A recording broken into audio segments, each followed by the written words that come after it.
Assalamualaikum warahmatullahi wabarakatuh.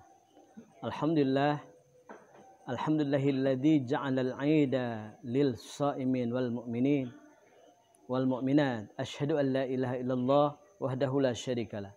Wa asyhadu anna sayyidana Muhammadan abduhu wa rasuluhu la nabiyya ba'da.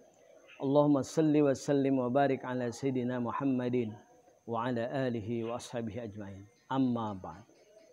Qala Allah Ta'ala fi kitabihil karim. A'udzu billahi minasyaitonir rajim.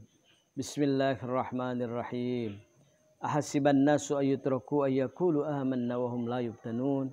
Walaqad fatannal ladzina min qablihim fala ya'lamanna Allahu alladhina shadaqu wa la ya'lamannal kadhibin. Shadaqallahul adzim. Kaum muslimin wal muslimat rahimakumullah, para shaimin shaimat yang dimuliakan Allah Subhanahu wa taala. Seusai kita melaksanakan puasa di bulan Ramadan, tentunya kita semua akan menyambut hari gembira, hari yang gemuruh takbir bergema, berkumandang di mana-mana, melafadzkan takbir, tahlil, tahmid dengan memuji kebesaran Allah bersama-sama. Maka dalam kesempatan ini izinkan saya akan menyampaikan materi yang berjudul 5 hikmah Idul Fitri. Setelah kita berpuasa kemudian kita bertakbir Allahu Akbar di hari Idul Fitri itu, Allahu Akbar, sanak saudara berdatangan, kita bersama-sama sholat di tempat yang sama, berduyun-duyun orang dari berbagai pelosok-pelosok, dari berbagai wilayah, di satu masjid, di satu mushola, di satu lapangan. Kadang kita berkumpul bersama-sama. Begitulah syiarnya, meriahnya umat Islam melaksanakan hari raya.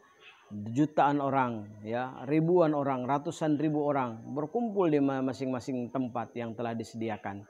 Mereka bersama-sama melaksanakan sholat sunat Idul Fitri. Maknanya adalah kembali kepada kesucian.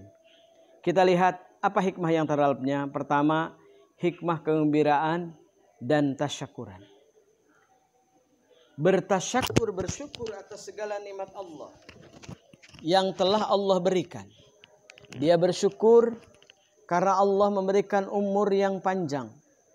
Bersyukur karena telah memberikan kenikmatan-kenikmatan sehingga bisa melaksanakan hari raya bersama-sama umat Islam. Semua kita bertakbir. Di samping itu bergembira. Biasanya dihiasi dengan baju baru, pakaian baru. Terucap kata minal aidin wal faizin wal makbulin taqabbalallahu minna wa minkum taqabbal ya karim. Ya, kita ramai mengucapkan takbir Allahu Akbar, Allahu Akbar, Allahu Akbar. La ilaha illallah wallahu akbar. Allahu akbar walillahil hamd. Sama-sama bergembira hari raya Idul Fitri. Pakaian yang baru, jiwa yang baru, cermin kebahagiaan. Minal aidin wal faizin. Maafkan lahir dan batin. Kita sama-sama bergembira di hari raya. Inilah hikmah kegembiraan dan tasyakuran yang terdapat pada hari Idul Fitri itu. Yang kedua, hikmah ketauhidan, keimanan dan ketakwaan. Kita esakan Allah. Betapa yang kita besarkan hanya Allah yang maha besar. Allahu Akbar. Sehingga ketika kita bertakbir, memuji Allah, lalu kita tauhidkan la ilaha illallah. Tiada Tuhan yang memberikan kenikmatan ini, kebesaran ini hanyalah Allah. Kami semua bergembira. Kita tak terasa meneteskan air mata. Bukan air mata sedih, tapi air mata gembira di hari raya. Bertemu sanak saudara handai dan tolan. Setelah sebulan lamanya kita berjuang memerangi hawa nafsu. Berjuang, berpuasa, melawan setan dan lain sebagainya, sehingga kita sambut hari Idul Fitri merupakan hari yang penuh kegembiraan dan kedamaian.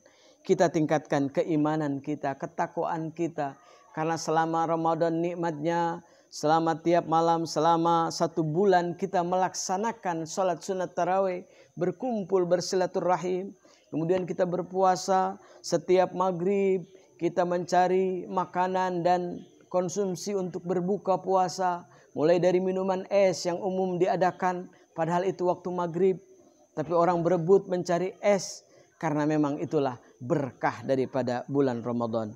Ini menunjukkan bahwa keimanan, ketauhidan kita serta ketakwaan kita harus kita tingkatkan. Kemudian yang ketiga, hikmah Idul Fitri adalah hikmah kefitrahan, di mana maknanya saja adalah Idul Fitri. Itu diambil dari namanya Id yang berarti kembali. Al-Fitri, fitrah manusia. Fitrah manusia itu suci. Bayi yang baru lahir dalam keadaan fitrah. Kita mengeluarkan zakat fitrah. Fitrahnya suci. Bayi itu tidak ada pernah dosa. Enggak ada bayi yang baru lahir, walaupun anak penjahat sekalipun, dia lahir lalu membawa dosa banyak. Tidak ada. Kullu mauludin yuladu alal fitrah. Rasulullah SAW menjelaskan dalam sabdanya, setiap bayi yang baru lahir dalam keadaan suci. Fitrah. Oleh karenanya, kita setelah digodok, setelah dilebur dosa kita dengan ibadah puasa, ditambah dengan amalan-amalan di bulan Ramadan, seperti sholat sunat tarawih, tadarus, bersedekah, beriktikaf di masjid, dan amalan-amalan yang berlipat ganda di bulan Ramadan itu, maka kembali kita ke fitrah, kepada kesucian. Inilah hikmah kefitrahan daripada pelaksanaan Hari Raya Idul Fitri yang harus kita wujudkan dalam kehidupan kita. Yang harus kita buktikan keberadaannya, tidak sekedar konsep karena kita tidak mengadakannya. Na'udzubillah. Kemudian yang keempat, hikmah kepedulian. Dalam Idul Fitri kita tentu akan melaksanakannya setelah kita membagikan zakatul fitrah. Zakat fitrah kepada mustahik-mustahik. Di mana mereka yang kaya, mereka yang mampu untuk mengeluarkan zakat fitrah, memberikan bantuan kepada mereka yang tidak punya. Kadang-kadang mereka yang tidak punya sedih.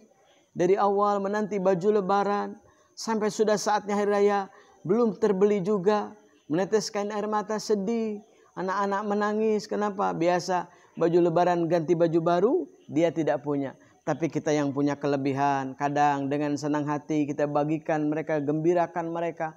Itu selain berpahala besar, juga mengandung nilai-nilai kepedulian sosial. Jadi harta yang kita zakatkan dikumpulkan oleh panitia, diberikan kepada mustahik-mustahik yang berhak menerima zakat itu. Lalu mereka mendapat bagian dari harta zakat, mereka pun merasakan kenikmatan-kenikmatan dari kepedulian. Inilah betapa hikmah dari Idul Fitri itu sangat mengandung nilai-nilai kepedulian. Jangan kita salahkan, sebab sudah menjadi lumrah dan kebiasaan orang-orang itu mengumpulkan uang untuk pembagian nanti di tatkala hari raya Idul Fitri atau Idul Adha. Dengan uang jumlah yang baru, uangnya dapat nuker yang baru lalu dibagikan. Sepertinya bukan karena kasih sayang, sepertinya karena pamer. Ini sebetulnya tidak dibenarkan oleh agama. Oleh karenanya mari kita hindarkan hal itu. Justru kita berupaya membagikan itu adalah sebelum hari raya Idul Fitri tiba. Sehingga tatkala Idul Fitri kita bersama-sama merayakannya dengan kegembiraan. Kemudian yang terakhir, hikmah kebersamaan dan persatuan umat Islam. Otomatis kalau umat Islam yang kaya membantu yang lemah, yang kaya membantu yang miskin, yang kuat membantu yang lemah, yang berlebihan membantu yang kekurangan, tentu akan terjalin keseimbangan dan keselarasan. Kebersamaan pun akan tercipta ketika kumpul bersama, kita bantu mereka yang kekurangan, ikut makan, buka bersama, sahur bersama, ya. Dan inilah menunjukkan persatuan umat Islam. Umat Islam itu harus bersatu. Yang kaya membantu yang miskin, yang kuat membantu yang lemah, yang pintar membantu yang bodoh, dan seluruhnya saling bantu, tolong menolong sehingga tercipta kebersamaan dan persatuan yang merupakan ini tujuan daripada ajaran agama Islam yang harus kita amalkan dalam kehidupan. Demikian 5 hikmah Idul Fitri yang harus kita aplikasikan dalam kehidupan sehari-hari. Terima kasih, semoga ada manfaatnya. Subhanakallahumma wa bihamdika asyhadu an la ilaha illa anta astaghfiruka wa atubu ilaik. Wal afu minkum. Wassalamu alaikum warahmatullahi wabarakatuh.